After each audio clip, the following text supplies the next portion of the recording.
Hello everyone and welcome to another video. Now you may remember this. This is a Dell that I purchased for about £4, roughly $5 at the time on eBay, and I planned to upgrade it, but we had a series of mishaps. First of all, the GPU I purchased wouldn't fit inside, and second of all, I found out that there were a few limitations, not to mention the fact that this whole PC died.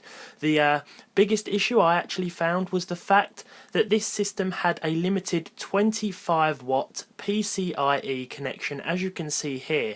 But since the release of a certain graphics card, I have been able to now upgrade this thing alongside the Core 2 Quad Q6600 and 8GB of DDR2 RAM inside it to turn it into something capable of running a few games. So whilst I've still got the GT 1030 in my possession for the next week or so, I thought we'd use it on this Dell and see what sort of gaming performance you could expect from a Q6600 GT 1030 system.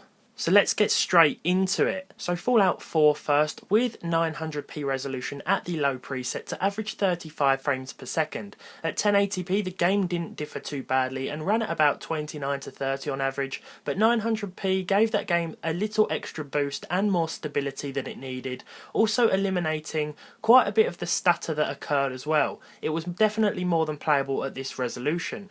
GTA 5 actually ran at 1080p, no problem with the normal preset. We probably could have turned things up a bit higher, but 40 frames per second here with literally no stutter, as you can see by those statistics on screen, was definitely a very nice playable experience, and I could happily play GTA on this system all day long.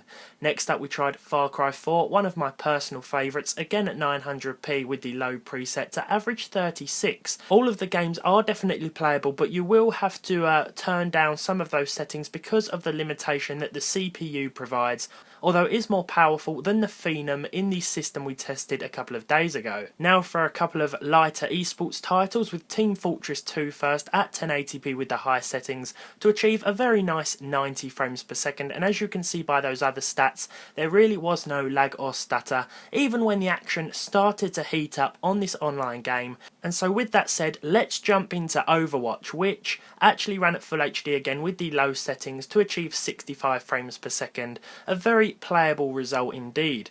Guys, I'm sorry I hadn't got back to this Dell sooner. It was just lying under my bed, and before I either gave away the 1030 or sold it on, I decided that it had to go in this system because it was the most powerful thing that would fit and also work around that 25-watt GPU slot limitation that the motherboard had. So guys, there we have it. I'm sorry that you've had to see the 1030 two times in a row, but for this system it really did help me get around that 25-watt limitation. So as always, thank you for watching. I'm so glad that we finally finished upgrading this Dell PC and turned it into something that really isn't half bad for the price.